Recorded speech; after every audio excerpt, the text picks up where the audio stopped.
What's up, orphans? Welcome to Adopted Gaming.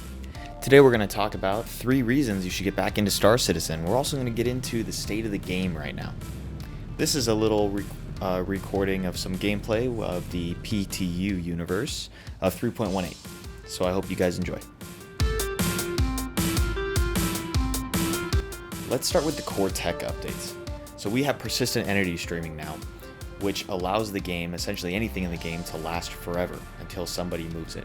So if you drop a water bottle on the ground, it will be on the ground in that area until someone else picks it up, throws it away, or the server's wiped. Same thing with a plane or a weapon or a body when you die. Everything will stay there and persist on the server. The issue now is that we don't have server meshing, and there is no server to connect to directly, so you may not see all your items if you were to connect to a different server. When it comes to new features, we have so much to talk about. There are 4 new locations: the Daymar crash site, the new rivers in Stanton, sand cave archetypes, and the Grey Cat PTV racetrack. All those are now visitable in-game and look quite amazing. One of the big new features is the soft death mechanic. If you take out enough modules on your ship, it'll go into a soft death state, allowing pirates to come take your cargo, which leads to one of the big gameplay updates, the cargo system refractor. This allows pirates to be able to pick up and move your cargo, so if your ship does go down into a soft state, you won't die, you could protect your cargo, but your ship will be unable to move and will be boarded. We also have salvage, hold stripping. Essentially, we have two new ships, one of them being a salvage ship, and gives you the ability to get those ships that are in a soft state and make some money on them. As I said earlier, we have 2 new ships. We have the Antares, which is essentially an EMP device mixed with a heavy fighter. And we have the Vulture, which is the hull stripping ship that I spoke about earlier. On top of salvage and the cargo system refactor, we have some sandbox prison activities that will make your time in prison a little easier. We have a security post Korea mission, reactivation specifically, and some new missions in Orison. Finally, we have the next big gameplay update, which is time trial races.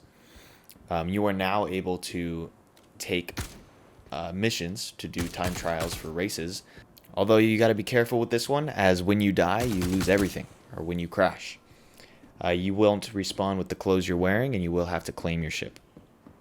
The last big update is Gen 12 rendering. This is still being modified, but as they continue to build 3.18, we should see more and more increase in FPS as we play the game. CIG has a long list of future updates to look forward to.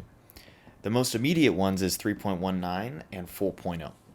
3.19 I like to think is just a glorified update to 3.18. We shouldn't see another server crash like we do in 3.18, as they're not adding much back-end servers. One of the reasons we saw a big crash in 3.18 isn't that the game itself, the internals of the game itself weren't great, or the features, but it was the back-end server status. It wasn't used to handling that many people all at once and trying to persist the universe with so many people online. Some big things I think you should look forward to in these future updates is Pyro, the new system that will be a pirate system. I think we'll see some awesome cargo opportunities and pirate opportunities as we get into those systems, and jump points, being able to jump between those 2 systems.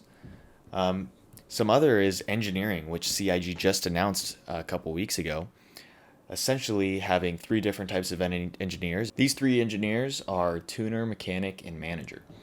I'll make a video separate to this one that will go through the details that CIG announced, but I also recommend going and checking out their video. With the launch of 3.18, we ran into many bugs this last week. The game is in a state almost unplayable. There have been mass server crashes all across the world. Many people are getting errors on their account. One error that's very popular is 60K, which, for those that don't know, tend to be an error that is shown when the servers are full in the menu. Many are trying to load into the game and just it fails to load in completely, brings you back to the menu. On top of that, once you get into the game, almost every side of it is unplayable. There's shuttles not working or not showing up to bring you to the spaceport. We're unable to spawn ships, and almost every panel in the game is not working. When CIG pushed 3.18, it was working properly in the PTU universe with bugs, as it is still an alpha game, but not nearly as much, and the game was at least playable. The problem now is we have so many people logging in, the servers are being overloaded. CIG has promised to work overtime to get this patch playable in the live server so people can get back into the game in a stable environment.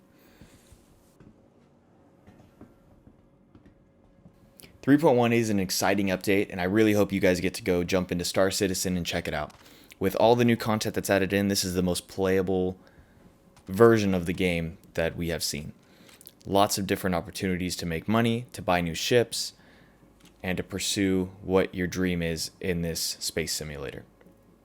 Thank you everybody for watching, and please like and subscribe.